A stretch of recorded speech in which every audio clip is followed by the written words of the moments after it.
బుచ్చిరెడ్డిపాలెం నగర పంచాయతీలోని వార్డుల్లో కేటాయించిన పనులు కౌన్సిలర్ చేయాలా లేక అక్కడున్న స్థానిక టీడీపీ ఇన్ఛార్జ్ చేయాలా అని కొంతమంది వైసీపీ వార్డు కౌన్సిలర్లు సాధారణ సమావేశంలో ఆవేదన వ్యక్తం చేశారు.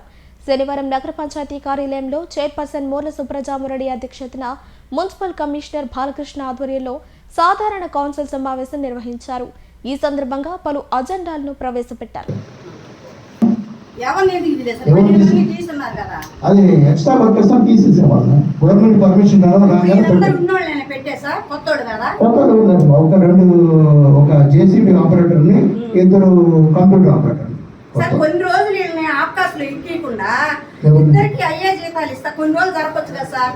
వాళ్ళు ఇప్పుడు ఖాళీ ఉంది కదమ్మా. ఖాళీ 70 ఏళ్ళ ఒకటి చెప్తున్నా కౌన్సిలర్ గారు, ఈ రోజు బుచ్చిరెడ్డిపాలెం నగర పంచాయతీలోని మున్సిపల్ ఆఫీస్ నందు సాధారణ సమావేశం ఏర్పాటు చేయడం జరిగింది.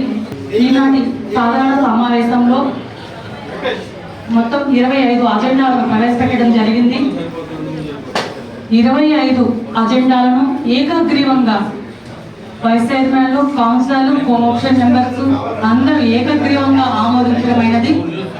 అందుకు కౌన్సిలర్లకు, వైస్ చైర్మన్లకు, కోఆప్షన్ మెంబర్స్కి అందరికీ ప్రత్యేకంగా ధన్యవాదాలు తెలుపుకుంటున్నాను. ఈ 25 అజెండాల భాగంగా ఏంటంటే ప్రతి వార్డులో 20 వార్డుల్లో ఒక్కొక్క వార్డుకు 10 లక్షలు చొప్పున ప్రతి వార్డులో